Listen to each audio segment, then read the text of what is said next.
Hello everyone. Today we'll start with YAC programs. So first we shall start with the introduction. So this YAC stands for yet another compiler, and this is a programming tool used to generate a parser, which is the second phase of the compiler design. YAC accepts the tokens from the lexical analyzer and checks whether the input is syntactically correct or not. And this parsing is done using top-down parser or bottom-up parser. Okay, and the structure of YAC program is similar to LEX program, and this consists of three sections: declaration and definition, followed by delimiters, that is percentage and percentage, followed by rule section, and it is followed by delimiter, that is percentage followed by percentage, and the last section is C code section. We'll see one by one what each section consists of. First is declaration and definition section. So this consists of C declaration, where we can define header files along with the global variables, and also initialization of variables can be included. And this declaration should be enclosed between percentage followed by curly brace, and content should be written here, and at the end it should be terminated with percentage followed by curly brace. So as we can see here,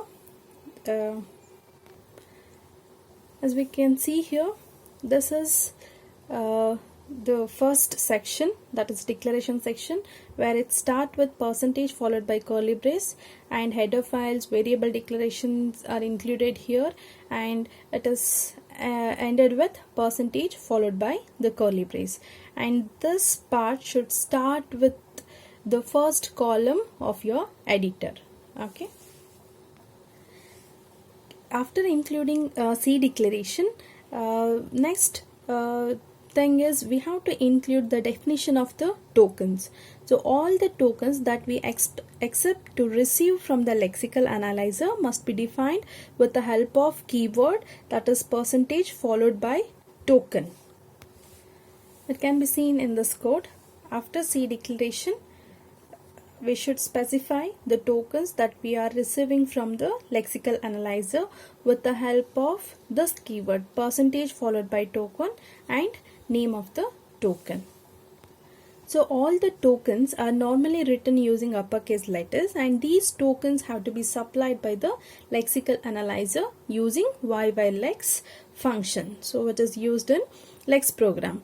And next thing under declaration section is if you are using any operators, then in the rule section, then their associativity must be specified.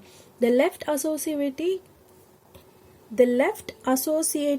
operators are specified using the keyword percentage followed by left word, and right associative operators are specified using the keyword percentage right. So we can see in this example we are using plus sign minus or multiplication division.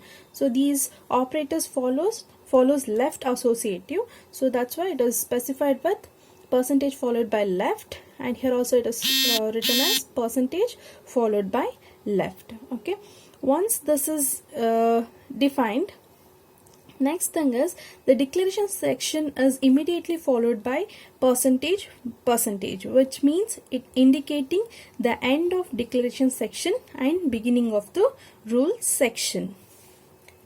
Next section is about the rule section, and this section of the consists of grammar that is used to check whether the string of the tokens accepted by the lexical analyzer can be successfully generated. Okay, so each production is written in the form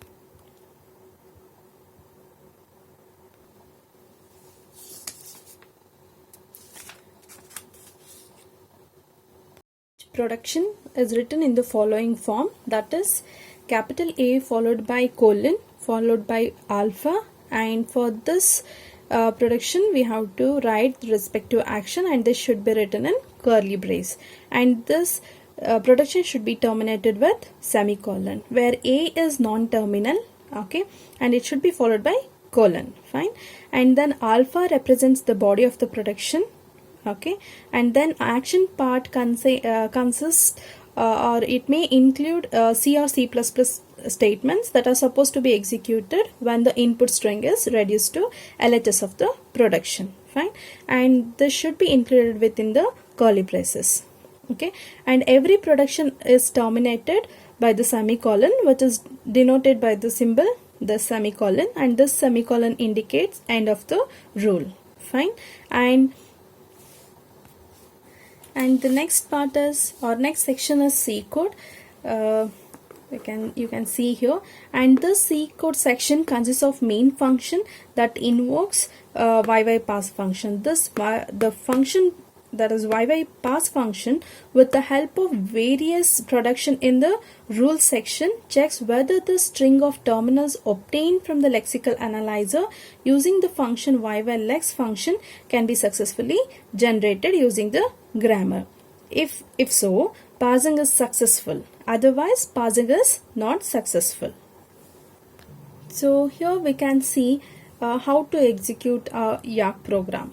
This YARC program will have the file extension as .y, and this is fed into the YARC compiler, which generates a C code, that is y.tab.c, and this is, since it is a C code, it should be compiled with the C compiler. Then after compiling, it generates the output file, which is a parser to which input stream is given, and it will produce the output. So next we'll see how the YARC program takes the tokens from the Lex program. See, in this diagram we can see the YARC program is fed into the YARC compiler, right? So this generates y.tab.c. At the same time, it also generates a header file, that is y.tab.c, and this, when this header file is created, and this is included in the Lex program, okay, and where the definition of tokens are defined. So then the YARC program can take the tokens from the Lex program and continue with the execution. So y.tab.h, this header file is included in the Lex program where the tokens are defined. In this diagram we can see how the YARC and Lex program communicates, okay. So here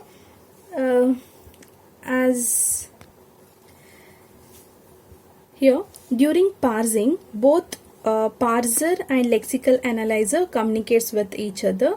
The parser invokes the parser is invoked using the function YYParse, and lexical analyzer is invoked by the function YYLex, okay.